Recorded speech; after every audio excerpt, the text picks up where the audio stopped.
Asan ang baril mo? Anak ka ng tatayo silito, papatulan na kita. Para ka na talagang pulis, ah. Malapit na, kuya. Kundi nga lang dahil sa'yo, hanggang ngayon, pangarap pa rin yung pagpupulis ko eh. Hayaan mo, kuya, pag pulis na ako, tumatanggap na ako ng award. Lahat yun para sa'yo. Good. Eto pa, kuya. Kahit sino, basta lumabag sa batas, hindi ko patatawarin. Kaya pwedeng-pwede mo ako pag malaki. O, John, huli ka. Ipakikilala kita kay kuya. O, ano, kuya? Ayos ba?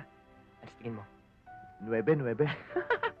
John, kuya ka palagi yung kinikwento sa'yo. Hello. Kumusta ka? Okay lang. O, kuya mo na rin. Paano mo napagtsagaan to kapatid ko? Kuya naman eh. Mabait naman siya eh. Ah. Kita mo na. Straight to it, sabi sa'yo eh. Oo na. Pero pag niloko mo si Joanne, ako mismo makakalaban mo. Okay ba? Okay yun, kuya. Lakas mo sa utol ko ah. Siyempre. Dito. Laruan mo. Ay,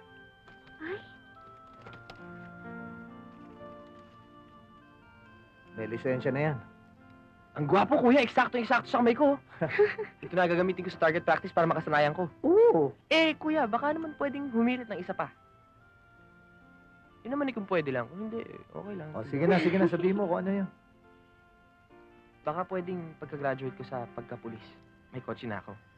Naawa ako eh. Nagbubus pa to eh, oh. Sige na. Kung gagraduate ka. Ibibili mo ako. Oo na. Sige na. Huwag sakit. Baka madagdagan pahingin mo sa akin.